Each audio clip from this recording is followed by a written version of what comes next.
ગુજરાતમાં શ્રાવણ માસ ક્યારે શરૂ થશે? પ્રથમ સોમવાર ક્યારે છે? અહીં મેળવો સંપૂર્ણ જાણકારી. ગુજરાતમાં શ્રાવણ મહિનો ક્યારે શરૂ થશે? પહેલો શ્રાવણ સોમવાર ક્યારે આવશે? સાથે જ જાણો શ્રાવણ સોમવારના વ્રતનો સમય, મહત્વ અને શિવલિંગ પર જળાભિષેકની સાચી રીત. જય શ્રી મહાદેવ મિત્રો. સૌપ્રથમ તો જો તમે નિલેશ વ્લોગ્સ પર નવા હો તો વિનંતી છે કે આપ અમારી ચેનલને લાઇક કરો, સબસ્ક્રાઇબ કરો અને બેલ આઇકન પણ દબાવી દો. એથી ભવિષ્યમાં જ્યારે પણ અમે નવી ભક્તિસભર કથા અથવા અપડેટ મૂકીએ ત્યારે તમને તરત નોટિફિકેશન મળતી રહે અને તમે ક્યારેય ચૂકી ન જાઓ. આપનો ભરોસો અને પ્રેમ અમારું પ્રેરણાસ્ત્રોત છે. ગુજરાતમાં શ્રાવણ માસ 25 જુલાઈથી શરૂ થશે અને 23 ઓગસ્ટના રોજ સમાપ્ત થશે. પ્રથમ શ્રાવણ સોમવાર 28 જુલાઈના રોજ છે અને કુલ 4 શ્રાવણ સોમવાર આવશે.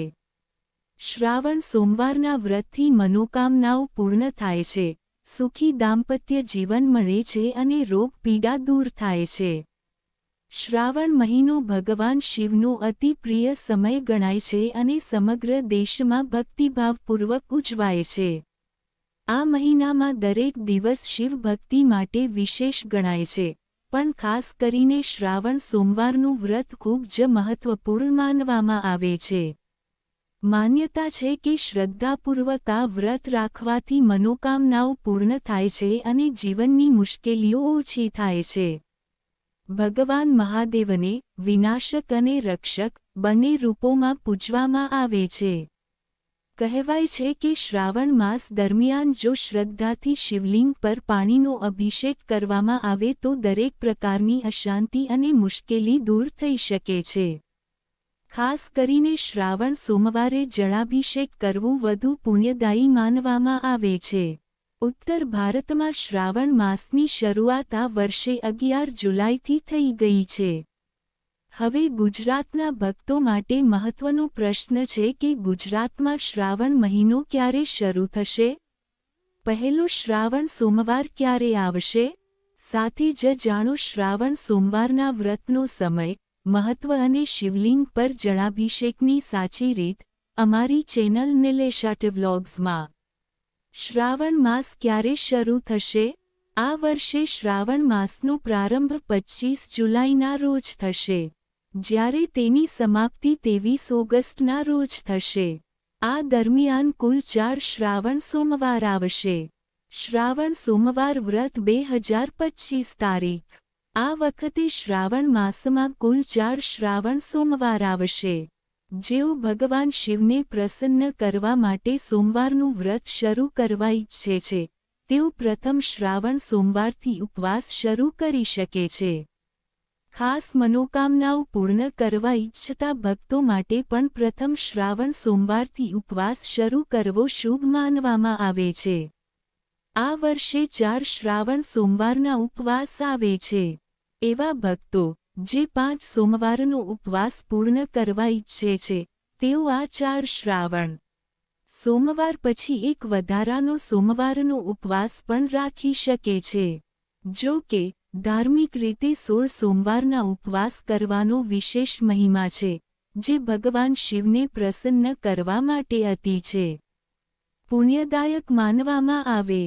પ્રથમ શ્રાવણ સોમવારનો ઉપવાસ 28 જુલાઈ 2025. બીજો શ્રાવણ સોમવારનો ઉપવાસ 4 ઓગસ્ટ 2025. ત્રીજો શ્રાવણ સોમવારનો ઉપવાસ 11 ઓગસ્ટ 2025. ચોથો શ્રાવણ સોમવારનો ઉપવાસ 18 ઓગસ્ટ 2025. શ્રાવણ સોમવારનો ઉપવાસ 2025. જળાભિષેકનો સમય શ્રાવણ સોમવારે ભક્તો વહેલી સવારથી શિવ મંદિરોમાં ભક્તિભાવથી એકત્ર થાય છે.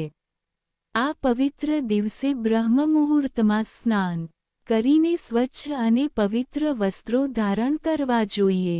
અભિષેક માટે પહેલાથી જ સ્વચ્છ ધાતુના વાસણમાં ગંગાજળ અથવા શુદ્ધ પાણી ભરી લો અને તેમાં ગાયનું દૂધ ઉમેરી દો. સાથે થોડા ફૂલ અને બેલપત્ર પણ વાસણમાં મૂકવાનું ભૂલશો નહીં. ત્યારબાદ આ પાવન જળ વડે શિવલિંગ પર અભિષેક કરો. શ્રાવણ સોમવારના દિવસે શિવલિંગ પર જળાભિષેકનો આરંભ વહેલી સવારથી થાય છે અને આખો દિવસ ભક્તો શિવપૂજન અને અભિષેકમાં લીન રહે છે. શ્રાવણ સોમવારના ઉપવાસનું મહત્વ. શ્રાવણ સોમવારનું વ્રત અખંડ સૌભાગ્ય, સુખી દાંપત્ય જીવન અને શિવ આશીર્વાદ પ્રાપ્ત કરવા માટે ખૂબ જ મહત્વપૂર્ણ માનવામાં આવે છે. આ દિવસે ભગવાન શિવ અને માતા પાર્વતીની શ્રદ્ધાપૂર્વક પૂજા કરવી જોઈએ. ઇચ્છિત વર પ્રાપ્ત કરવા ઈચ્છતી યુવતીઓ માટે પણ શ્રાવણ સોમવારનું વ્રત ખૂબ ફળદાયી માનવામાં આવે છે. કહેવાય છે કે શિવજીના આશીર્વાદથી તેમને યોગ્ય જીવનસાથી મળે છે. આ વ્રત વિવાહિત જીવનની મુશ્કેલીઓ દૂર કરવા માટે ખાસ ઉપયોગી છે. ઉપરાંત રોગ, પીડા, દુઃખ અને દોષોથી મુક્તિ મેળવવા માટે પણ શ્રાવણ સોમવારનું વ્રત રાખવામાં આવે છે. સારા સંતાનની પ્રાપ્તિ માટે તેમજ ધન, સુખ, સમૃદ્ધિ અને મોક્ષની કામનાઓ માટે પણ શ્રાવણ સોમવારનું વ્રત ખૂબ ફળદાયી માનવામાં આવે છે. શ્રાવણ સોમવારના દિવસે રુદ્રાભિષેક કરવાનો પણ વિશેષ મહિમા છે. એવું માનવામાં આવે છે કે આ દિવસે રુદ્રાભિષેક કરવાથી અકાળ મૃત્યુ, કાળસર્પ દોષ, શત્રુ અને ભયથી મુક્તિ મળે છે અને ભક્તને ભગવાન ભોલેનાથનો અનન્ય આશીર્વાદ પ્રાપ્ત થાય છે.